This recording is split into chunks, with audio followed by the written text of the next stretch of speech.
ஒரு ஓலை நறுக்கு காதற்ற ஊசியும் வாராது காணும் கடைவழிக்கே என்று வந்த அந்த வரியை படித்தார். அந்த எழுத்து அவருக்குள் இருக்கின்ற அந்த பற்றை விலக்கி அவரை ஒரு மாபெரும் துறவியாக்கியது. அதேதான் மாணிக்கவாசகருக்கு. மாணிக்கவாசகருக்கும் சிவஞான போதம் என்ற அந்த ஓலைதான் அவரை ஒரு மாபெரும் ஞானியாக உருவாக்கியது. அதன் மூலம் சைவ சமயம் தழைத்தது என்றால் சமூக மலர்ச்சிக்கு எழுத்துக்கள் எவ்வளவு முக்கியமாக வளர்ந்திருக்கிறதுன்னு பார்க்கணும். எல்லாத்தையும் விட்டுறலாம்.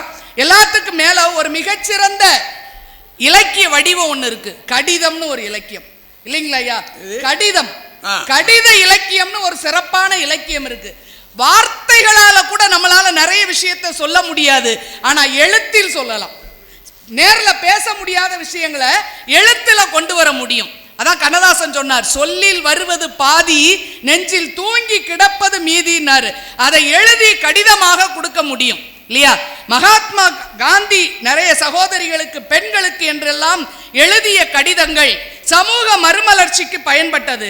ஜவஹர்லால் நேரு, நம்முடைய முதல் பிரதமர் ஜவஹர்லால் நேரு சிறையில் இருக்கும் போது தன்னுடைய மகள் இந்திரா காந்திக்கு எழுதிய மடல் உலக வரலாறாக பதிவு செய்யப்பட்டது இல்லையா?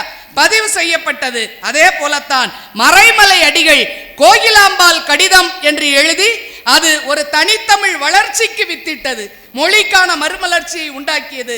அதற்கும் பிறகு மறைமலை அடிகள் எழுதினார். பிறகும் கூட அன்னைக்கு, தம்பிக்கு, தங்கைக்கு, நண்பருக்கு என்று மூவா எழுதிய கடிதங்கள் மாபெரும் வளர்ச்சியை உருவாக்கி கொடுத்தது. மொழி ஞாயிறு எழுதிய கடிதங்கள் ஆவணமாக கொண்டாடப்படுகிறது என்றால் சமூகத்தில் உருவாக்க வேண்டிய வளர்ச்சிகளுக்கெல்லாம் மாற்றங்களுக்கெல்லாம் எழுத்து காரணமாக இருக்கிறது என்பதை தயவு செய்து மறந்துடக்கூடாது. ஜான்சி என்ன பார்த்து சொல்லும் போது சொன்னாங்க, இவங்க ஒரு பேராசிரியர், இவங்க பேசிதான பாடம் நடத்துறாங்கன்னாங்க. ஆமா, நான் பேசிதாயா பாடம் நடத்துறேன், எழுத்தான் பார்த்து. அவனுமே பேசிட்டு விட்டுட்டான்னு வைங்க, அவன் திரும்ப பேசிட்டு விட்டுட்டான்னு வைங்க, என்ன ஆகும்? டிகிரி எப்படி கொடுப்போம்? பிள்ளைகள் பரீட்சைன்னு எழுதணும், எழுதினாதான் அவனுக்கான தகுதி நிர்ணயிக்கப்படும் என்றால் எழுத்து தான் அங்கே முன்னால் வந்து இருக்கிறது. நம்ம ஒரு பழமொழி சொல்லுவோம், சட்டியில் இருந்தால் தானே அகப்பையில் வரும். சட்டியில் சோறு இருந்தால் தான் அகப்பையில் எடுத்து பரிமாற முடியும். இங்கே சட்டியில் சோறாக இருப்பது எழுத்து, பரிமாறுகின்ற கரண்டியாக இருப்பது தான் அகப்பை பேச்சு. ஆனா பேச்சுக்கு அங்க சோறு இல்லைன்னா இவங்க எதை வச்சு பரிமாறுவாங்க? பரிமாறுறதுக்கு எது இருக்கும்? நடுவர் அவர்களை அண்ணா அருமையா சொல்வார், வடக்கு வாழ்கிறது தெற்கு தேய்கிறது என்று ஒரு காலத்தில் சொன்னார். ஆனா இப்ப என்ன ஆயிருக்கு தெரியுமா? வடக்கு தெற்கே வந்து வாழ்கிறது. காரணம் தமிழகத்தின் கல்வி வளர்ச்சி. கல்வியில் சிறந்த தமிழ்நாடு என்று சொல்கிறோம் என்றால் நம் நாட்டு மக்களினுடைய அந்த எழுத்தாற்றலும் எழுத்தறிவும் தான் நம்மை மிகச்சிறந்த நாகரிகமான சமூகமாக உருவாக்கி இருக்கிறது. அது மற்றவர்களுக்கு கிடைக்காமல் போனதற்கு அந்த கல்வி அறிவு குறைந்து போனது காரணம். எனவே நடுவர் அவர்களே, சமூக மாற்றத்தை உருவாக்கியதில் பெரும் பங்கு வகிக்கக்கூடியது எழுத்தே என்று சொல்லி வாய்ப்புக்கு நன்றி பாராட்டி விடைபெறுகிறேன். நன்றி, வணக்கம். ரேவதி அம்மா எப்படி எழுத்துக்கு உயிர் இருக்கு, அதை வச்சுத்தானே நீங்கள் வாழ்ந்துக்கிட்டு இருக்கீங்கன்னு இவங்களை ஒரு போடு போட்டிருக்காங்க. ஒரு வழியாக நெருக்கிட்டோம். இன்னும் ஒரு ஆள் பாக்கி இருக்கு, முக்கியமான ஆள். இப்போ கதை அங்கே தான் இருக்குது. பார்ப்போம், கேட்டு பார்ப்போம். ராஜா வாங்க வாங்க.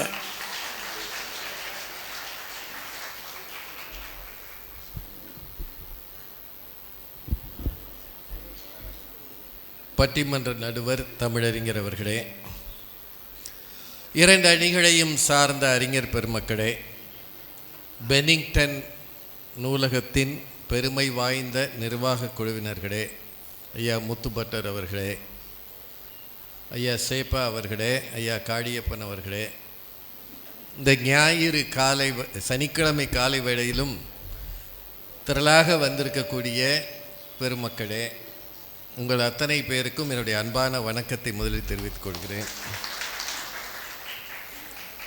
நீங்கள் ரொம்ப நேரமாக காத்திருக்கிறீங்க. இவ்வளவு சுவாரஸ்யமாக ஒரு நிகழ்ச்சியை கேட்கிறீர்கள். இதற்கு காரணம் இதுவரை பேசிய அத்தனை பேருடைய பேச்சு ஆற்றல், பட்டிமண்டபம் என்பதே பேச்சுக்கலைதான். ஒட்டிய சமயத்து உருபொருள்வாதிகள் பட்டி மண்டபத்து பாங்கறிந்து ஏறுமேன். 1000 வருஷங்களுக்கு முன்னாடி சொல்லப்பட்ட வரி அது.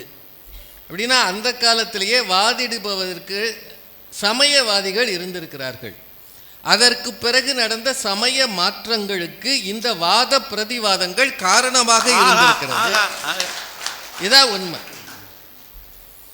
ஏன்னா அன்னைக்கு எழுதினாங்க, எழுதினதும் இருந்தது.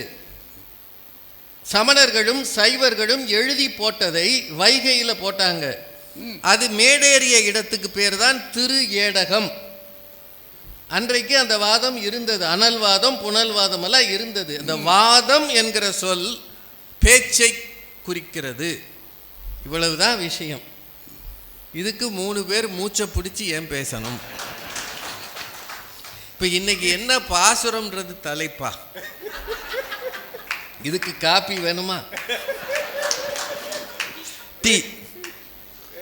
இன்னைக்கு என்ன பாசுரம்? நாங்க யாருமே எழுத்து வேண்டாம்னு சொல்லலை. மக்களிடம் சென்று அடைவது, மன மாற்றத்தை உருவாக்குவது எது? இதுதான் கேள்வி. இப்போ இந்த அம்மா பேசுறாங்க, இனிமே நீங்க பஞ்சாயத்துக்கு போங்க, ஏதாவது மரத்தடியில் பஞ்சாயத்துக்கு போங்கன்னு அவங்க கிண்டல் பண்றாங்க. வக்கீல் வண்டுமுருகன் ஒருத்தர் நடிச்சிருக்கிறார். நீங்க அதை பத்தி இந்த ஊர்ல சொல்லலாமா? இதுக்கு மேல நான் என்ன சொல்றது? ஆனா ஒண்ணு தெரிஞ்சுக்கங்க, எந்த மரத்தடி பஞ்சாயத்துலயும் வாய்தா தரமாட்டான். அன்னைக்கே பைசில் பண்ணுவானே தவிர வாய்தா கொடுக்கறது மற்ற இடங்கள்ல தான். அவங்க இன்னொன்னுங்க, உங்களுக்கு தான் லா புக்ஸ் இருக்கேன்னு ரேவதி அம்மா கேட்டாங்க. நீங்க எல்லாம் யோசிச்சு பாருங்க, சட்டம்ன்றது எல்லாருக்கும் பொதுவானது தானே, எழுதப்பட்டது தானே. ஆனா அதையே வைத்து கொண்டு ஒரு சிலர் எப்படி ஜெயிக்கிறார்கள்? ராம் ஜேத்மலானி வாதிட வந்தால் எல்லாரும் ஏன் சுத்தி நின்று பார்க்குறாங்க? காரணம், இந்த சட்டத்தை இவர் எப்படி இன்டர்பிரட் பண்ணுகிறார் என்பதுதான் வாதம். 2 பேர் கையிலையும் ஒரே சட்டம் தான் இருக்கு, ஆனால் அதை எப்படி சொல்லுகிறார், இன்டர்பிரட்டேஷன், அதுதான் முக்கியம். அதுதான் வாத திறமை, அதுதான் பேச்சு. ஒரு நல்ல வழக்கறிஞர் இருந்தால் உங்க கேஸ் ஜெயிக்கும், வண்டுமுருகன் இருந்தால் அது தோற்கும். இதுதான் பேச்சுக்கு எழுத்துக்கு இருக்கிற வித்தியாசம். 2 பேர் கையிலையும் ஒரே சட்ட புத்தகம் தானே. அவர் அவங்க எழுத்து கண் போனது. கண்ணே பார்வை இல்லாதவங்களுக்கு பேச்சு போகுமா? அவன் பிரெயில் முறையில் தான் தடவி படிக்கணும். ஆனால் பேச்சு, நாங்களே பார்வையில்லாதவர்கள் கூட்டத்தில் எத்தனை பேசியிருக்கோன்றீங்க. கேட்டு கைதட்டி அவனுக்கும் ரசிக்கிற தன்மையை உருவாக்குவது பேச்சு தானே. நிறைய இருக்குங்க. அந்த அம்மா அவங்க கல்லூரியில் இருக்கிறாங்க, துணை முதல்வர். அதனால் என்னதான் நான் ஆசிரியர் பேசினாலும் பையன் பரீட்சை எழுதித்தானே ஆகணும் சொன்னாங்கல்ல. ஆமாம், எழுதித்தான் ஆகணும். நீங்களும் பிஹெச்டி வாங்கியிருக்கீங்க, தீசிஸ் தானே எழுதி கொடுத்தீங்க, அப்புறம் எதுக்கு வைவா? வைவாவை நான் பேச மாட்டேன், எழுதி கொடுத்து விட்டேன்னா உனக்கு பிஹெச்டி தரமாட்டான்.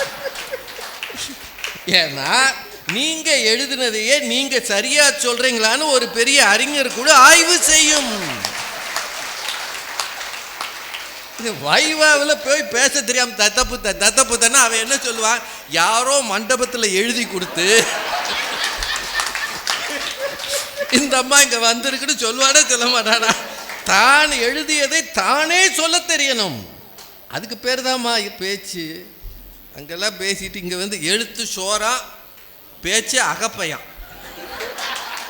நான் தெரிஞ்சுக்கங்க, அகப்பையில் இருக்கிறதா இந்த அகப்பையில் போய் சேரும், அதுதான் உள்ள போகும். சரி, சமைச்சு வைங்கம்மா, அகப்பையே இல்லை, குப்புரை விழுந்து சாப்பிடுவானா? இதாங்க ஒரு பெரிய பாத்திரம், அகப்பையே கிடையாதுங்க. 10 பேர் சாப்பிடணும், அவ்வளோ பேர் தலையை உள்ள விட்டு குப்புரை விழுந்து அள்ளி அள்ளி குடிப்பானா? சரி, சோத்தை தான் அப்படி தின்றலாம், சாம்பாரில் என்னம்மா செய்யறது? அது மூக்கில் ஏறிடுமாம்மா. என்னம்மா கதை இது? என்னம்மா இப்படி ஆயிட்டீங்க? இது திடீர்னு கல்வி சிறந்த தமிழ்நாடு, வேற ஆளுங்கட்சி மாதிரி இருக்கீங்க. ஏற்கனவே எலெக்ஷன் வருது, அவ சரியில்லைன்னுக்கிட்டு இருக்கா. இப்படியெல்லாம் பேசாதீங்கம்மா. அவங்க அந்த அம்மா இருக்காங்களே, அதுக்கு முன்னாடி பக்கத்து ஊருக்காரங்க கவிதா ஜவஹர், அவங்க ரொம்ப நல்லா சொன்னாங்க. அவர் ஏன் எழுதி கொண்டு வந்தார், இவர் ஏன் எழுதுகிறார். இப்போ நாங்களாம் எழுதிட்டோம் உண்மைங்க, ஆனால் எழுதுனதை வாசிச்சோமா ராஜாராமையா எழுதுனதை இப்படி பார்த்து பார்த்து வாசிச்சாரா, எழுதுனதை வாசிச்சாரா, பேசினாருமா.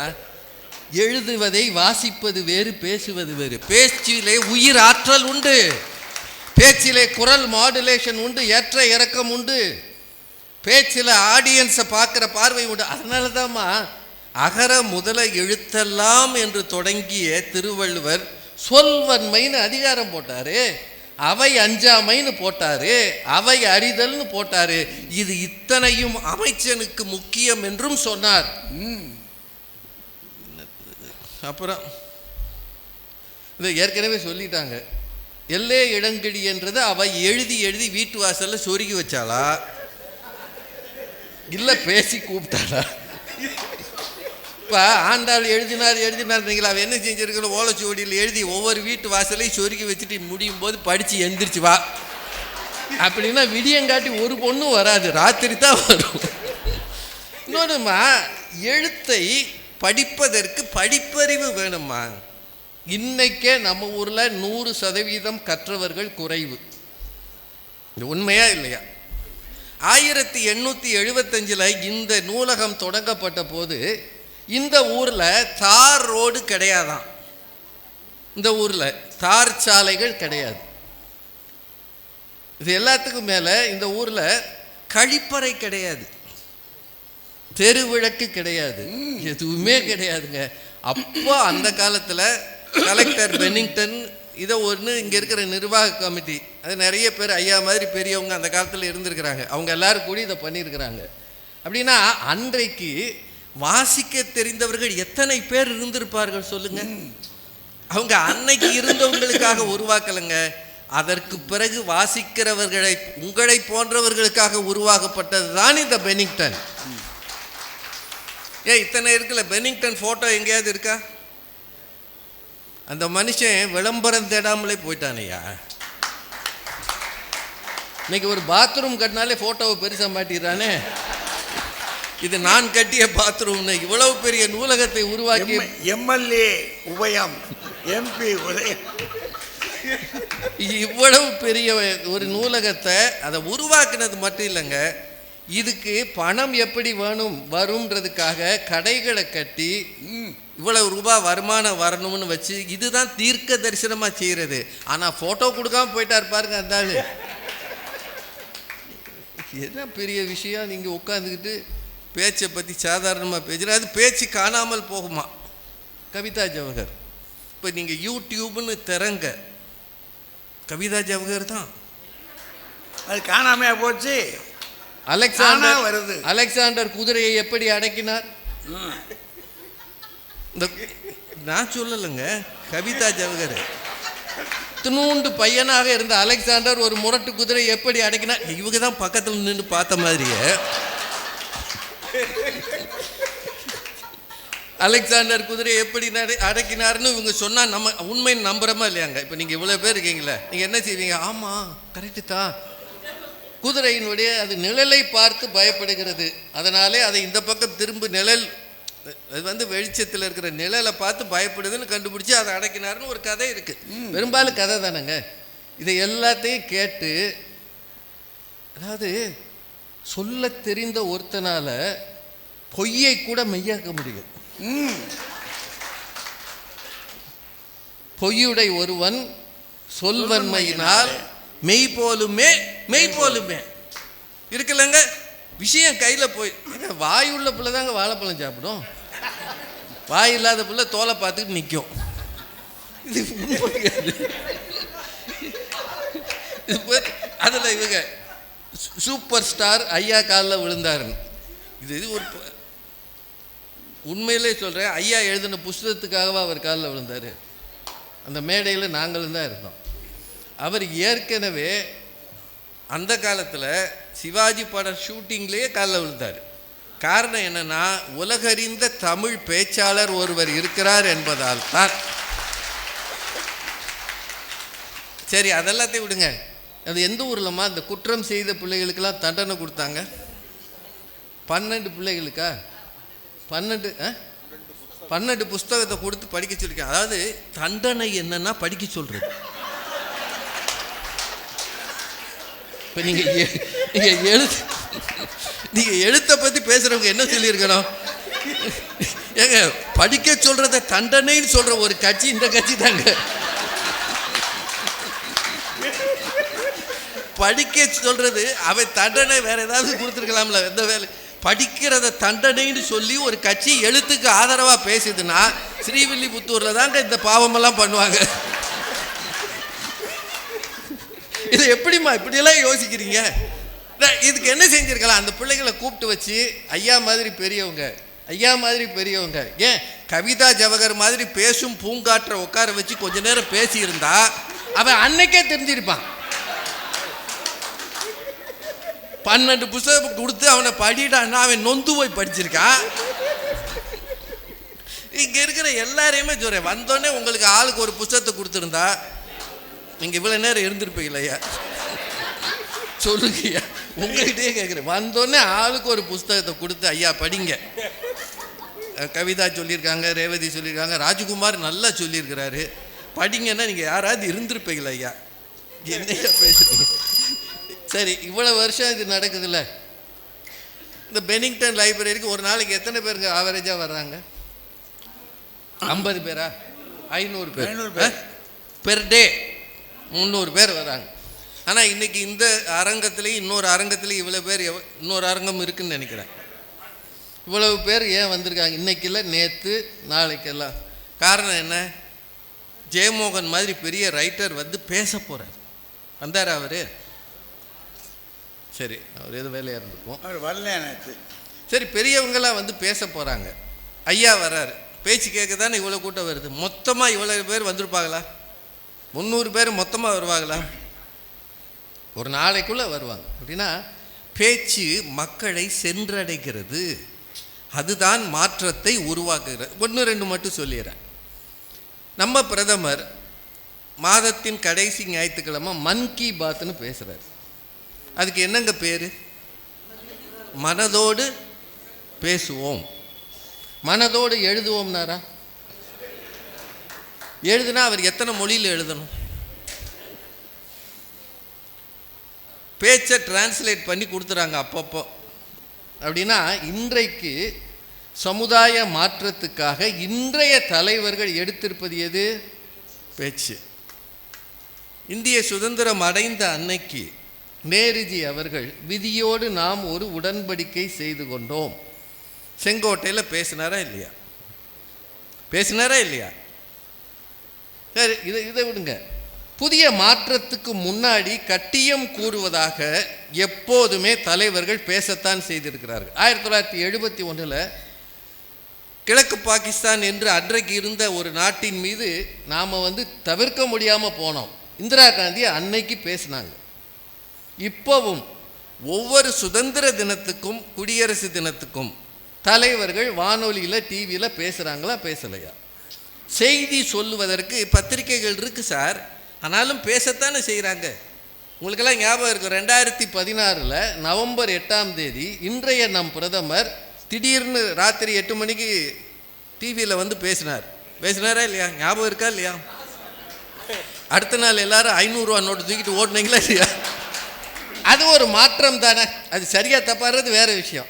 சமூகத்தில் ஒரு மாற்றம். இன்று முதல் இது செல்லாது சொல்லுவதற்கு பேப்பரில் போட்டாரா? என்னங்க, பேசத்தானே செஞ்சார். எல்லாம் தெரிஞ்சுக்கிட்டு இங்கே அவர் வேறு. ரெண்டாவது ஒரே ஒரு விஷயம், 1948 ஜனவரி 30 மகாத்மா காந்தி கொல்லப்பட்டார். நாடு முழுக்க ஒரு பெரிய பிரச்சனை இருந்தது. அப்போது ஆல் இந்தியா ரேடியோ அந்த செய்தியை அனௌன்ஸ் பண்ண போகிறாங்க. அனௌன்ஸ் பண்ணுறதுக்கு அந்த காலத்தில் வெள்ளைக்காரங்க தான் இருந்தாங்க அனௌன்சராக. இறுதி செய்யப்பட்ட செய்தியில் ஒரு வரி சேர்த்தார் அன்றைக்கு இருந்த வைஸ்ராய் வந்தார். அவர் வந்து ஒரு செய்தி Mahatma Gandhi was assassinated, the assassin was a Hindu அப்படின்றத சேர்த்தார். அவரை கொன்றவன் அன்றைக்கு இந்து சமயத்தை சார்ந்தவன். ஏன் அதை சேர்த்தார்? இதுதான் முக்கியம். ஏன் அதை சேர்த்தார்? இன்னைக்கு இந்த சொல்லும்போது நமக்கு ஒரு மாதிரி இருக்கும். 48 ஏன் அதை சேர்த்தார்னா, அதை சேர்க்காவிட்டால் அன்றைக்கே நாடு முழுக்க பெரும் கலவரம் வந்திருக்கும். ஒரு செய்தி, ஏன்னா நம்ம ஊரில் வகுப்புவாத சண்டை வந்திருக்கும். அதனால தான் மவுண்ட் பேட்டன் இதை சேர்க்க சொன்னார்னு ஒரு செய்தி இருக்கிறது. அப்படின்னா யோசிச்சு பாருங்க. உண்மையிலே சொல்கிறேன், வேதங்களுக்கு எழுதா கிழவி என்று பெயர். இதெல்லாம் பின்னாடி எழுதப்பட்டதுங்க. 1000 ஆண்டுகளாக ஸ்ருதி என காதில் கேட்டு அதை வைத்துத்தான் எந்த பிழையும் இல்லாமல் அது சொல்லப்பட்டது தலைமுறைகளை தாண்டி சொல்லப்பட்டது. அதான் உண்மையான விஷயம் என்னன்னா, கேட்டு கேட்டு கேட்டு வந்து அதை சொல்லி இருக்கிறார்கள். எழுதியிருந்தால் பிழை இருந்திருக்கும், பாட பேதம் இருந்திருக்கும். எழுதாததுனால்தான் அது நிற்கிறது. அதுதான் உண்மை. நிறைவாக ஒன்று சொல்கிறேன். ஐயா அவர்கள் திருக்குறளை பற்றி உரை எழுதியிருக்கிறாருன்னு ராஜ்குமார் சொன்னார். உண்மையிலேயே அவர் உரை எழுதியது எல்லாருக்கும் தெரியும், உண்மைதான் அது. ஆனால் அதுக்கு முன்னாடி திருக்குறளை பற்றி அவர் தொடர்ந்து சன் டிவியில் பேசினாரா இல்லையாங்க? காலையில் எந்திரிச்சா 7:30 அவர் பேசினாரா இல்லையா? அன்றைக்கு ஒரு இலக்கியத்தை எளிமையாக மக்கள் மத்தியில் எடுத்து செல்ல 13 ஆண்டுகள் தொடர்ந்து தொலைக்காட்சியில் பேசினார் ஐயா என்பதால். இதுதான் உண்மை. எழுத்து கற்றவர்களுக்கானது, காலம் கடந்து நிற்கும் என்று நம்பப்படுகிறது. செல்லரித்து போன எழுத்துக்கள் எத்தனை இருக்கு தெரியுமா உங்களுக்கு? தேவார திருவாசக பாடல்களையே நம்ம கையில் கிடைச்சது தானேயா. மீதியெல்லாம் நிற்கும்னு சொல்கிறீங்க. பதிப்பிக்கப்படாத புத்தகங்கள் எத்தனை இருக்குது தெரியுமா? பேச்சு என்பது இன்றைக்கு இருக்கிற நவீன ஊடகங்கள் வாயிலாக உடனடியாக போகும், தொலை தூரத்துக்கு போகும், உலகம் முழுக்க போகும். ஒருவேளை இதுவும் காலம் கடந்து நிற்கும் என்பதால் சமுதாய மாற்றத்தை சாதிக்கிற உடனடி சக்தி பேச்சுக்குத்தான் இருக்கிறது. எழுத்து நிதானமானது, பேச்சு தீவிரமானது. அதனால்தான் அடுத்து வரப்போகிற எலெக்ஷனில் அவ்வளவு தலைவர்களும் வந்து என்ன செய்வார்கள்? பரப்புரை செய்வார்கள். எழுதி உங்கள் கையில் கொடுக்க மாட்டாங்க. ஏன்னா நீங்கள் படிச்சிங்கன்னா அடுத்த நாள் அவர் வரும்போது தூக்கி காட்டுவேங்க, இதெல்லாம் நீ சொன்னியே செஞ்சியான்னு கேட்பீங்க. அவன் சொல்ல மாட்டான், பேசிட்டு போயிடுவான். ஆனால் அந்த பேச்சு தான் அப்போதைக்கு யார் வரப்போகிறார் என்பதை நமக்கு நிரூபிக்கும். பேச்சுத்தான் சமுதாய மாற்றத்தை சாதிக்கும் என்று சொல்லி வாய்ப்புக்கு நன்றி கூறி நிறைவு செய்கிறேன். நன்றி. ஒன்று சொல்லலாம், சமுதாய மாற்றம் அப்படின்றத முதல்ல தொடங்கிக்கிடலாம். அநேகமாக ஒரு 2000 வருஷத்துக்கு முன்னாடி உங்கள் பூட்டன் அலட்சியம், இன்னும் அதுக்கு சொல்லு இல்லை, அதுக்கு முன்னாடி யாராக இருந்திருப்பார் நினைக்கிறீங்க? ஒரு சமயமும் இல்லாதவனாக இருந்திருப்பான். சமயம்னா என்னன்னு அவனுக்கு தெரியாது. அதுக்கு பிறகு கொஞ்சம் சமணனாகவும் பௌத்தனாகவும் இருந்தான். நம்ம குடும்பத்தில் தான் தோண்டிக்கிட்டே போனோம்னா சமணனாகவும் பௌத்தனாகவும் இருந்திருப்பான். இப்போ நம்ம உட்கார்ந்துருக்கமே இந்த பக்கத்தில் சைவர்களை பார்க்குறேன், அப்படி இருக்கு படுக்கை கோடு. இந்த பக்கத்தில் வைணவர்களை பார்க்குறேன். அப்படின்னா இந்த ரெண்டு எப்போ வந்தது? அநேகமாக 6ஆம் நூற்றாண்டுக்கு பின்னாடி, கிபி 6ஆம் நூற்றாண்டுக்கு பின்னாடி வந்திருக்கணும். அதுக்கு முன்னாடி இல்லை. அப்போ ஒரு மாற்றம், சமய மாற்றம். இன்னைக்கு நீங்கள் பார்த்தீங்கன்னா, இப்போ என் பேர், நான் கிறிஸ்தவனா இல்லைன்னு தெரியாது, ஆனால் என் பேர் என்ன சொல்லுது? அவர் பியா கிறிஸ்தவர். இன்னொருத்தர் இருப்பார், முகமதுன்னு இருப்பார், அவர் இஸ்லாமியர். அப்படின்னா சமய மாற்றம் தொடர்ந்து நடந்துக்கிட்டே வந்திருக்குது. இப்போ இந்த சமய மாற்றத்தை பற்றி நம்ம பேச சொல்லலை, நமக்கு அந்த வேலையும் இல்லை. சரி, நம்ம ஊருக்குள்ளே ஆண்டுகிட்டு இருந்தவன் யார்? நாம் முன்னாடி படிக்கிற போதெல்லாம் சேர சோழ பாண்டியர்கள் படிக்கிறோம்ல. அப்புறம் சேர சோழ பாண்டியர்கள்லேருந்து அப்புறம் நாங்கள் சொல்லித்தர்றோம், கலப்பரன்னு ஒருத்தர் வந்தான், அவன் ஜகா வாங்கிட்டான். அப்புறம் பல்லவர்னு ஒருத்தர் வந்தான், அவனும் ஜகா வாங்கிட்டான். பழையவடிக்கு பாண்டிய சோழர்கள் வந்தாங்க, சேரர்கள் இருந்தாங்க. அப்புறம் இப்படி சுற்றி வந்து வெள்ளைக்காரன் வந்தான். இப்போ நாம் வெள்ளைக்காரங்கிட்ட இருந்து விடுதலை வாங்கி நாம் சுதந்திர ராஜ்யமாக இருக்கிறோம், சுயராஜ்யம். அப்போ ஒரு அரசியல் மாற்றம் வந்திருக்கு. நினைக்கிட்டீங்களா நீங்கள்? இப்போ நம்ம இந்த அரசியல் மாற்றத்தையோ சமய மாற்றத்தையோ பேசலை, சமுதாய மாற்றத்தை பேசணும். சரிங்களா? சமுதாய மாற்றம்னா என்னத்தை சார் பேசுறது? எங்கள் ராஜாராம் கொஞ்சம் தொடங்கினார், அதை அப்படியே தொடங்கிட்டு அப்படி போயிட்டார்.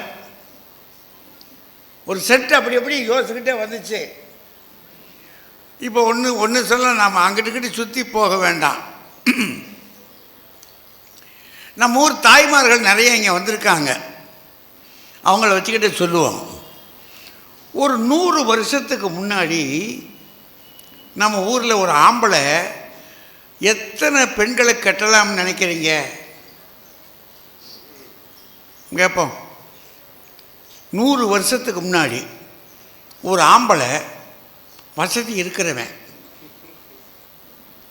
எத்தனை கட்டலாம்னு நினைக்கிறீங்க? மேற்கு வங்காளத்தில் 57 வயசு ஒருத்தனுக்கு. அவன் கட்டியிருந்த சம்சாரத்தின் எண்ணிக்கை கேட்டீங்கன்னா 107. இன்னைக்கு நீங்கள் 2வது சம்சாரத்தை கட்டினாலே காப்பை போட்டு கூட்டிகிட்டு போயிடுவான். ஒரு மாற்றம் வந்துருச்சு, பார்த்தீங்களா? அப்போ அந்த காலத்தில் நிறைய பெண்களை கட்டுகிற வாய்ப்பு இருந்துச்சு. ஆச்சா?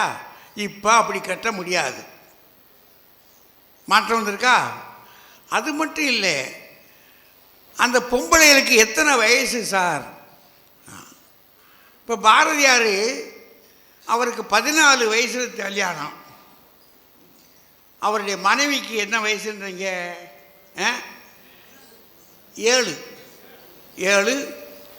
7 வயசு. இன்னைக்கு 7 வயசில் கல்யாணத்தை கட்ட முடியுமா? சொல்லுங்க. 7 வயசில் கல்யாணத்தை கட்ட முடியுமா?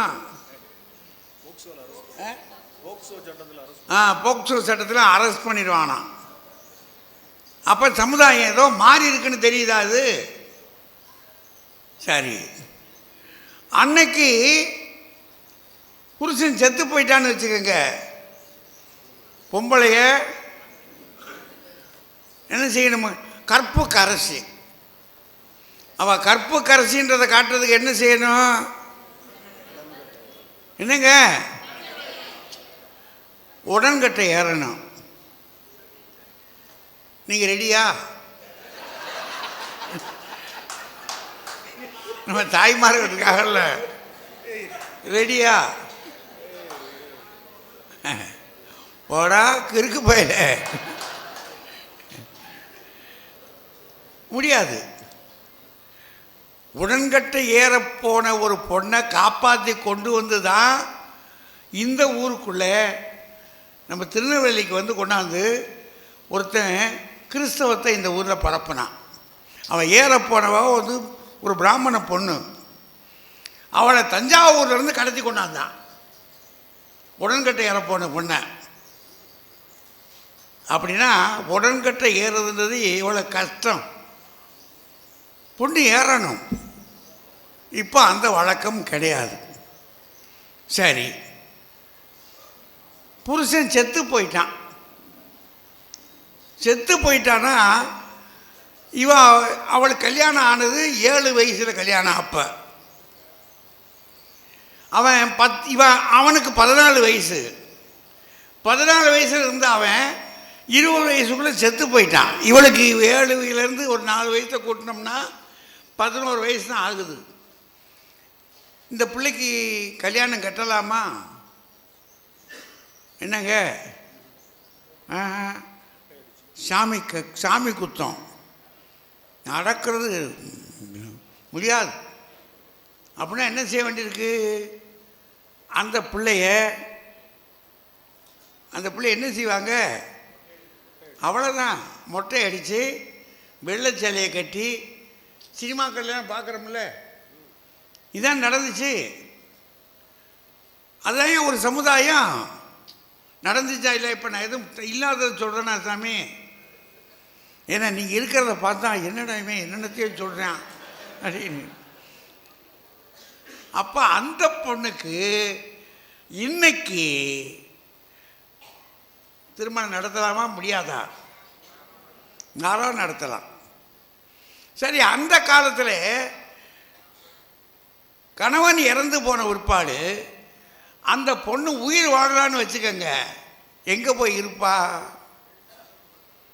யார் வீட்டில் போய் இருப்பாவா? அண்ணன்மார் வீட்டு தம்பிமார் வீட்டுக்கு வரணும். அங்கே அடிமையாக வேலை பார்க்கணும். அவள் பட்டிருக்கிற அவஸ்தைகள்லாம் கொஞ்சம் நெஞ்சம் இல்லை. ஆனால் இன்றைக்கு அப்படி இல்லை. ஏன் அங்கே போய் இருக்கணும்? அவள் வேலை பார்க்கக்கூடாதானா? அவள் படிக்கக்கூடாதுயா. அன்னைக்கு அந்த பொண்ணு படிக்கக்கூடாது. இன்னைக்கு பெண்களாக இருந்தால் இங்கே எத்தனை டீச்சர்கள் இருப்பாங்க, ஆசிரியர்கள் இங்கேயே இருக்காங்க ஆசிரியர்கள். அப்படின்னா நேற்று இருந்த ஒரு சமுதாயம் இன்றைக்கு இப்படி மாறி இருக்கிறது என்று சொன்னால், இந்த மாற்றத்தை சாதித்த ஆற்றல் எது? இதுதாங்க விஷயம். இந்த மாற்றத்தை சாதித்தது வங்காளத்தில் ஒருத்தர் இருந்தார். அவர் ராஜாராம் மோகன் ராய். அவர் பிள்ளையார் சொல்லி போட்டார். அவர் அடுத்தவர் ஒரு சாகர், வித்யாசாகர், ஈஸ்வர சந்திர வித்யாசாகர். அவர் பிராமணர், அந்தனர், நிறைய படித்தவர், சமஸ்கிருதத்தை கரகண்ட ஞானி, எழுத்தறிந்த மேதை. அவர் பிரச்சாரம் பண்றார். பிரச்சாரம் பண்ணது மட்டுமல்ல, பரப்புரை செய்தது மட்டுமல்ல, எழுதுகிறார். சாஸ்திரத்தில் எங்கே எல்லாம் இடம் இருக்கிறது என்று எழுதுகிறார். எழுத்தாலும் பேசுகிறார், பேச்சாலும் பேசுகிறார். பேசி ஒரு சமுதாயத்தை அவர் காலத்தில் மாற்றுவதற்கு அவர் அடிகோள்றார். இது பெண்களுக்காக அவங்க எடுத்துக்கிட்ட மாற்றம். இன்னைக்கு இன்னொரு செய்தி உங்களுக்கு சொல்கிறேன் எளிதா. அமெரிக்கா நாடு இன்றைக்கி ரொம்ப பெரிய நாகரிகமான நாடு அப்படின்னு சொல்கிறாங்க. ட்ரம்பை பார்க்கும்போது நமக்கு பயமாக இருக்குது. ஏன்னா அமெரிக்க நாடு உள்ளபடி நம்ம ஆட்கள்லாம் நிறைய போய் அங்கே பழைக்கிறாங்க. வளமான நாடு, நாங்கள் போய் பார்த்துருக்கோம். வளமான நாடு. அவங்ககிட்ட இருக்க தண்ணி நம்மக்கிட்ட இல்லை. எந்த தண்ணி இருந்து கேட்காதீங்க. அவனுடைய ஆறுகள் அப்படி இருக்கு. நம்முடைய ஆறுகளில் தெய்வம் குடியிருக்கிறதாக நாம் சொல்கிறோம். நாம் சொன்னோமே தவிர அந்த ஆறுகளை பாழாக்கிட்டோம். நீங்கள் வைகையும் பாருங்கள், கங்கையை போய் பாருங்கள் ஒரு முறை. அது பிணங்களின் ஆறு, சவங்களின் ஆறு. அது என்ன ஆக்கி வச்சிருக்கிறோம் நம்ம. ஆக இந்த ஆறில் அவன் வச்சிருக்கிறான் பாருங்க, அந்த ஆற்றுக்களை தண்ணீர் அங்கே ஓடுகிற காட்சியை பார்த்தாலே பயங்கரமாக இருக்கு. அப்படி இருக்க வச்சிருக்காங்க. அந்த ஊருக்குள்ளே இருக்கிறவங்க பூரா தங்களை கிறிஸ்தவன்னு சொல்லிக்கிறான். கிறிஸ்தவன்னா யாரு? இயேசு கிறிஸ்துவ வணங்குற ஆளுங்க. இயேசு கிறிஸ்துவ வணங்குறவன் என்ன சொல்லியிருக்கு? இயேசு கிறிஸ்து என்ன சொல்லியிருக்காரு? உன்னை நீ நேசிக்கிறது மாதிரி உன் அயலானையும் நேசி அப்படின்னு சொல்லியிருக்கிறாரு. நேசிச்சாங்கன்னா அயலானே கருப்பர்கள் வந்தாங்க. இப்போ நானும் கருப்பன் தான். கருப்பர்கள் வந்தாங்க. அவங்க என்ன பாடுபடுத்தியிருக்காங்க தெரியுமா? வியாபார சந்தைக்கு கொண்டு போய் விற்கிறது எப்படி தெரியுமா? இந்த கை இருக்கு பாருங்க, இந்த கையை அப்படி பிடிச்சி இந்த சதையை அப்படி அறுப்பானான். பார்த்ததை அது எப்படி இருக்கு பாரு. இந்த சதை இவ்வளவு கடுமையாக வேலை பார்க்குறவன் இவனுக்கு வேலை இத்தனையிலேருந்து தொடங்குவான். அடிமைகளை சந்தைகளில் வித்திருந்த காட்சி இருக்கு பாருங்க, கோர காட்சி.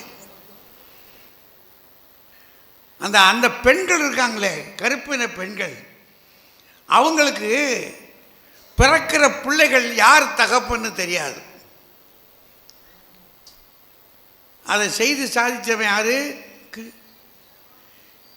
வெள்ளைக்கார கிறிஸ்தவன்.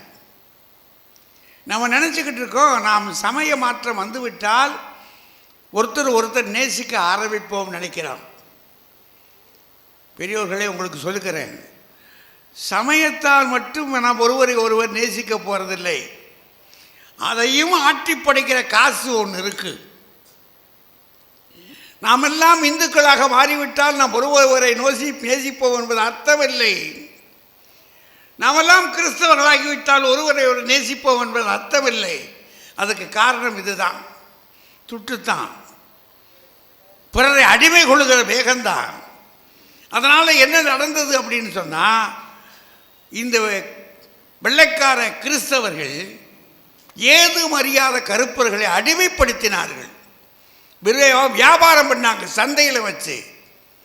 ஆனால் அதை பார்த்த ஒரு கிறிஸ்தவனுக்கு, ஆபிரகாம் லிங்கன் என்ற ஒரு கிறிஸ்தவனுக்கு, அவனுக்கு மனசு, இது இல்லையே, இது சமயம் அல்லவே, இதை மாற்றி ஆகணுமே என்று அவன் துவைச்சு பேசினா, அதே நேரத்தில் ஒரு பெண்ணு, பேர் எனக்கு மறந்து போச்சு, அங்கிள் டாம்ஸ் கேபின், எலிசபெத் கேரியத், எலிசபெத் கேரியத். அந்த பொண்ணு ஒரு புத்தகம் எழுதினா,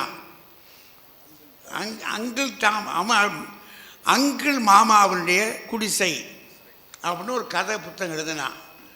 அந்த புத்தகம் படித்தவர்களை மாற்றியது. ஆபிரகாம் லிங்கன் அவருடைய பேச்சு படித்தவர்களையும் படிக்காதவர்களையும், ஏன்னா நம்முடைய இறைவனே கற்றவர்க்கும் கல்லார்க்கும் கழிப்பொருளும் கழிப்பல்லவா, கற்றவர்க்கும் கல்லாதவர்க்கும் கழிப்பொருளும் கழிப்பாக அவருடைய பேச்சு எல்லாரையும் மாற்றியது. அப்போது ஒரு அடிமை சமுதாயத்தை முழுமையாக விடுதலை பெறுகிற சமூகமாக மாற்றுவதற்கு, அதே மாதிரி அவன் மாற்றிய பிறகும் அடிமைத்தனம் குறையவில்லை என்பதனாலே ஒரு மனுஷன் அவன் மாற்றி லூத்தர் மார்ட்டின் கிங், அவனுடைய ஐ ஹாவ் அ ட்ரீம் அப்படின்னு அவன் பேசுவான். அந்த ஐ ஹாவ் அ ட்ரீம் அப்படின்ற அந்த பேச்சு இருக்கு பாருங்க, அதுவும் கருப்பின பெண்கள் பாடிய பாட்டு இருக்கு. நீங்கள் அந்த பாட்டெல்லாம் கேட்டீங்கன்னா நம்முடைய மெய் சிலிர்த்து போகும், உடம்பே அதிரும். அவன் அடி வயிற்றிலிருந்து ஆங்கார குரல்ல பேசுவா. நாளை ஒரு நாள் நாங்கள் எழுவோம், இந்த அமெரிக்கா எங்கள் கரங்களின் கீழே இருக்கும், கால்களின் கீழே இருக்கும். நாங்கள் யாருக்கும் அடிமை இல்லை என்று அவர்கள் பேசுகிற வீரன் தைரியமான பேச்சும் பாட்டு முழக்கமும் அமெரிக்காவை ஆட்டி படைத்தது. ஆயிரம் ஆயிரம் ஆங்கிலேயர்கள் அமெரிக்கர்கள் இந்த கருப்பின மக்களுக்கு பின்னே போனார்கள். அதுதான் மாற்றம். மாற்றம்னு அதுதான்.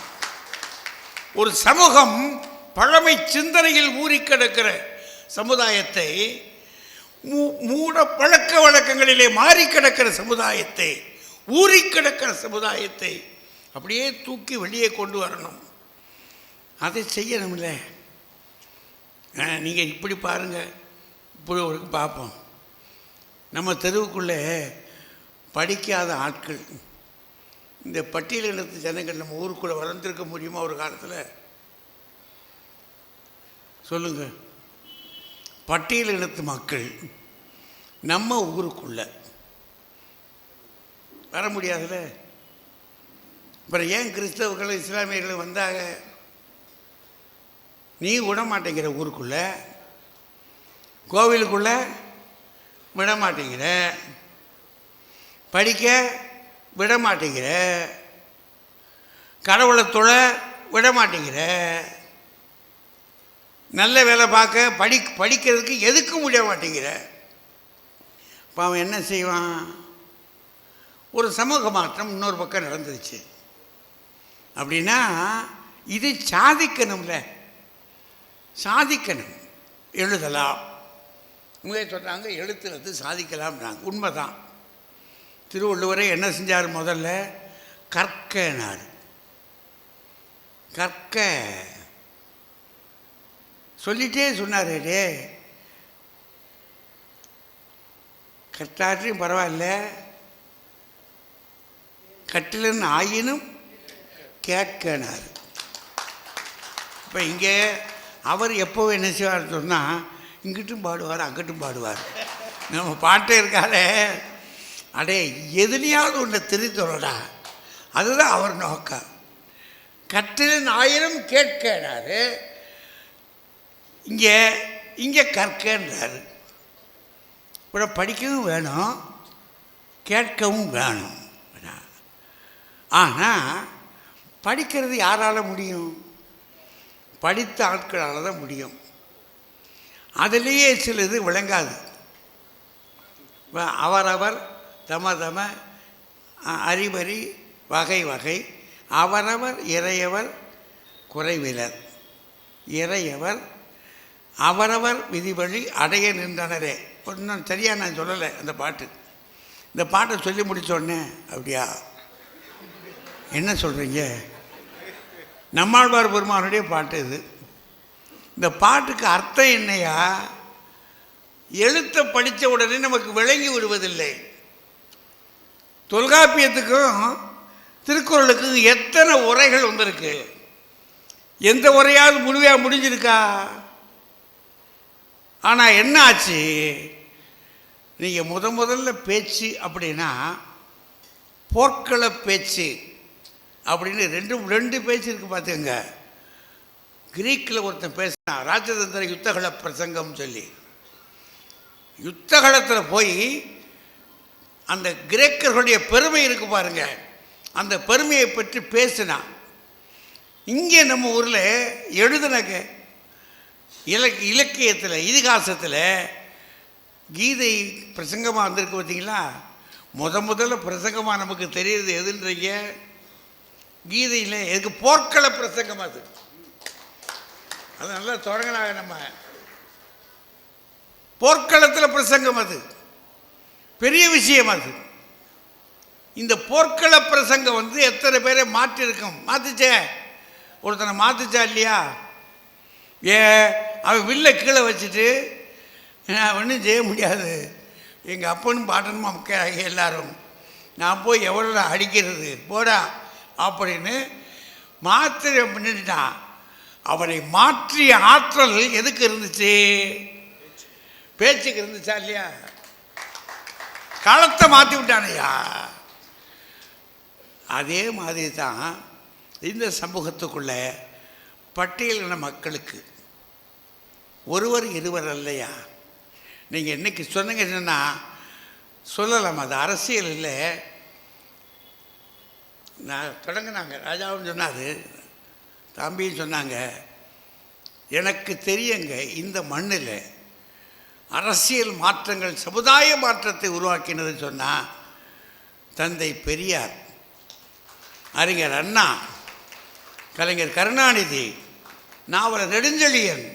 ஒரு பெரிய இன்றைக்கி அந்த இயக்கமே பேச்சில் வளர்ந்த இயக்கம். திராவிட இயக்கம் இருக்க அது பேச்சில் முழுக்க முழுக்க பேச்சில் வளர்ந்த இயக்கம். அப்போ இப்போ இந்த பேச்சாளர்கள் வச்சுக்கோங்க. அது மட்டும் இல்லை, நீங்கள் B.K. கிருஷ்ணன் மேனனுடைய பேச்சை எத்தனை பேர் கேட்டிருக்கீங்கன்னு எனக்கு தெரியாது. யாரும் கேட்டிருக்காங்களோ எனக்கு தெரியாது. நான் கேட்டிருக்கேன் B.K. கிருஷ்ணன் மேனனுடைய பேச்சை. அது பேச்சு இல்லை, பேச்சு அருவி. கொட்டிட்டு இருக்கும்யா, கொட்டிக்கிட்டு இருக்கும். வார்த்தைகள் விழுந்ததுன்னு பார்த்தீங்கன்னா, நான் இங்கே திலகத்திடலை கேட்டிருக்கிறேன் மதுரையில். அவனுடைய பேச்சுக்கு முன்னாடி மனித வெள்ளம் நின்று காத்து கடந்து ஆர்ப்பரித்த காட்சியை நான் கண்ணார பார்த்துருக்கேன். அவன் மட்டும் இல்லை, மாப்போசி பேச்சு கேட்டிருக்கீங்களா? மாப்போசி சாதாரண பேச்சாளரா? மாப்போசி ஆனாலும் சரி. ஜீவானந்தம் பேச்சு கேட்டிருக்கீங்களா? என்ன பேச்சையாது!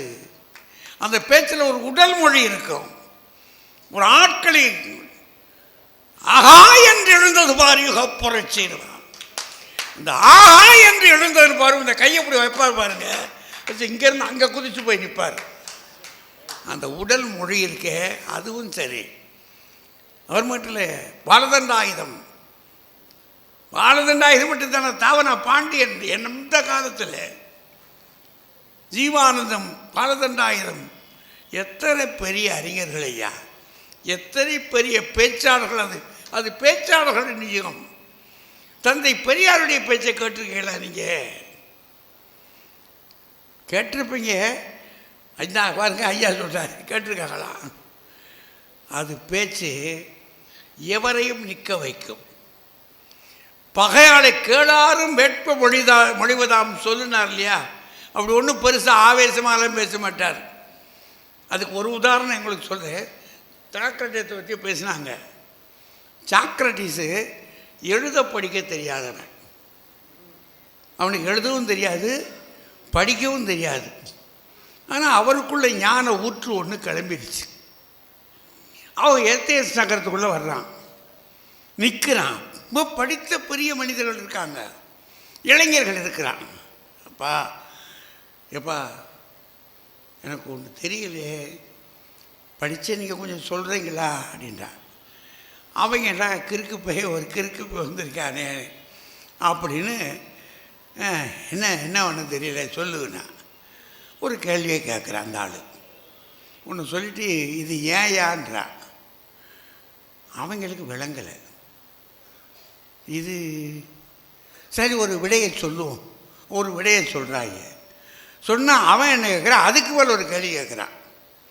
யார்? இந்த சாக்ரட்டிஸு. இவங்க கொடுக்குற விடைக்கு அவன் ஒரு வினாவை எழுப்புறான். அந்த வினாவுக்கு இவங்க ஒரு விடை சொல்கிறாங்க. அந்த விடைக்கு மறுபடியும் அவன் ஒரு வினா எழுப்புறான். இது தி மெத்தட் ஆஃப் சாக்ரட்டிஸ்ன்றாத.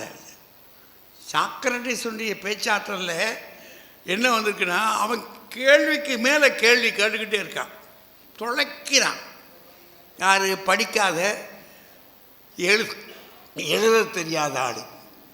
அது மாதிரி நீங்கள் பெரியாருடைய பேச்சை கேட்டிருந்தீங்கன்னா, விருப்பு வெறுப்பு இல்லாமல் நீங்கள் கேட்டிருந்தீங்கன்னா அப்படித்தான். அவர் கேட்குற கேள்விக்கு பதில் சொல்ல முடியாமல் தான் நம்ம திணறணும். பதில் சொல்லணும்ல எதுக்கும் அப்படின்னா, எதுவுமே ஒரு இயேசு கிறிஸ்துடைய மலைப்பிரசங்கம் சொன்னாங்க. இயேசு கிறிஸ்துடைய மலைப்பிரசங்கம். புத்தர் அவர் பேச வந்தார்னா, அவர் நீண்ட பயங்கரமான வடிவம், உயரமான ஆள் புத்தர், ரொம்ப உயரம். அது மட்டும் இல்லை, அவருடைய முகத்தில் ஒரு தேச அருள் பொங்கும். அவனுடைய முகத்தை பார்க்கிற பொழுதே இவன் பார்க்கப்பட வேண்டியவன், தொழப்பட வேண்டியவன் நினைக்கிறது. அதுக்கு பாட அவர் பேசுகிற பேச்சு இருக்கு பாருங்க, இரவு முழுதும் கேட்பாங்களாம். தீபாவளிக்கு ஒரு கதை சொல்கிறாங்க, உங்களுக்கு அதையும் சொல்லிடுறேன். தீபாவளிக்கு என்ன காரணம்ன்றதுக்கு இன்னும் பலகார நம்ம சமயம் இங்கே இந்து சமயம் 2-3 கதை சொல்லுது, அது ஒரு பக்கம். சமணர்கள் ஒரு கதை சொல்கிறாங்க ஏன் தீபாவளி கொண்டாடுறாங்கன்னு. மகாவீரர் பிரமாதமான பேச்சாளர். சமணர்களை ஒரு நாள் கூப்பிட்டு வச்சு ஒரு இரவு முழுவதும் பேசுகிறார். இரவு முழுவதும் பேசுவார்களா அப்படின்னா செயின்ட் பால் இரவு முழுவதும் பேசுகிறான். அவனுடைய பேச்சை கேட்டுக்கிட்டு இருக்கும் போதே மாடியில் உட்காந்து கேட்டுக்கிட்டு இருக்காங்க ஆட்கள். கேட்டுக்கிட்டு இருக்கிறவங்க தூக்க கலக்கத்தில் அங்கேருந்து கீழே விழுந்து செத்து போயிடறான் 2 பேர். பைபிளில் இருக்குது அது. அவன் ஒரு பேச்சாளர். இங்கே இவர் சமணர் மகாவீரர் பேசுகிறார். பேசிக்கிட்டே இருக்கும்போதே நள்ளிரவு ரொம்ப நேரம் ஆகிருச்சு. நேரம் கடந்த பிற்பாடு ஜனங்கள் அங்கனங்கன்னு தூங்கிட்டாங்க. தூங்கியதுக்கு பிறகும் தன்னை அறியாமல் உறங்கினார். அப்படியே இறந்து போயிட்டார். அவர் தேக வியோகமாயாச்சு. விடிந்தது, ஜனங்கள் எந்திரிச்சாங்க. அவருடைய தலைவன் இறந்து கிடக்கிறான். என்னையா செய்யலாம்? நாங்கள் கூட இருந்தவங்க சொன்னாங்க, இல்லை அவர் இறக்கலை, ஒளிமயமாகிட்டார். அதனால் நாம் விளக்கு ஏற்றி கொண்டாடுவோம் அப்படின்னாங்க. சமணர்கள் விளக்கேற்றி கொண்டாடுவதற்கு அதுதான் தீப ஒளி என்று சமணர்கள் கொண்டாடுறாங்க. இப்போ ஒவ்வொருத்தரும் பேச்சாற்றல், எந்த சமயமானாலும் சரி, எந்த இலக்கியமானாலும் சரி, பேச்சுத்தான் மக்களை கிளர்ச்சி எழச் செய்கிறது, பொங்கச் செய்கிறது. கற்றவரும் கல்லாதவருமாக கூடி நின்று ஒரு மாற்றத்தை உருவாக்குவதற்கு வழிவகுக்கிறது. அதனால் பெரியவர்களே, இந்த அரங்கில் பேச்சுத்தான் மாற்றத்தை உருவாக்குகிறது என்று சொல்லணும். ஆனாலும் ஒரு செய்தி உங்களுக்கு திரும்ப சொல்லிக்கிறேன், ஒரு சின்ன நுணுக்கம். ஏனென்றால் இது ஒரு நூலக விழா. நூலகத்தில் இருப்பதெல்லாம் முத்துக்கள், புத்தகங்கள், சொத்துக்கள். இந்த பேச்சாளர்கள் இந்த நூலக புத்தகங்களை படிக்கவில்லை என்றால் இவர்கள் பேச்சு வெறும் கிளிப்புள்ளை பேச்சு. இவர்கள் பேச்சுக்கே ஆதாரமாக இருப்பது எது? புத்தகங்கள் தானே. அப்படின்னா இந்த இடத்துல நான் பெரும்பாலும் பேச்சுன்னு தான் சொல்லுவேன்.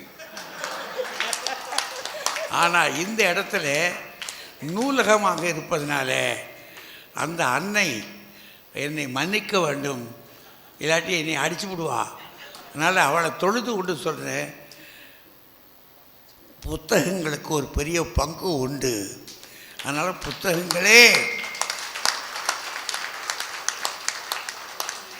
பேச்சுக்கே என்று சொல்லி இந்த அரங்கை நிறைவு செய்கிறேன். உங்கள் அத்தனை பேருக்கும் ஆண்டாள் அன்னை எல்லா வகையான ஞானத்தையும் வழக்கையும் தர வேண்டும் என்று வேண்டி வணங்கி விடைபெறுகிறேன். நன்றி, வணக்கம்.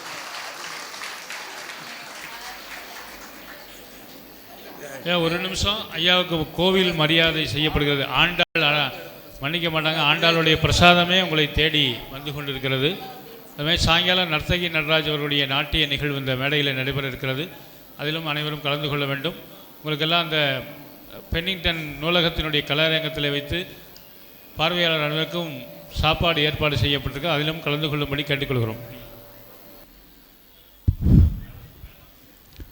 கோதாவீட்சண சம்பிரதா என்று சொல்லும்படி கோதையினுடைய கடைக்கண் பார்வையிலே இந்த 2ஆம் நாள் காலை நிகழ்வு மிக அற்புதமாக நடைபெற்றது. அதைத் தொடர்ந்து ஆண்டாள் திருக்கோயில் மாலைகள் மரியாதை செய்யப்படுகிறது.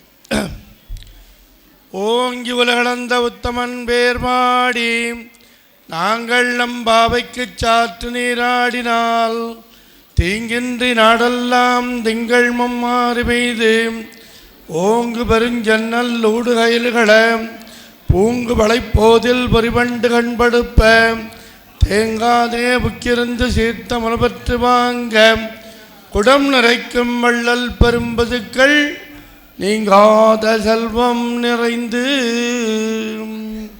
गोदा समेत राजगोपाल स्वामी प्रसाद सिद्धिरस्तु।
ஐயா வாங்க.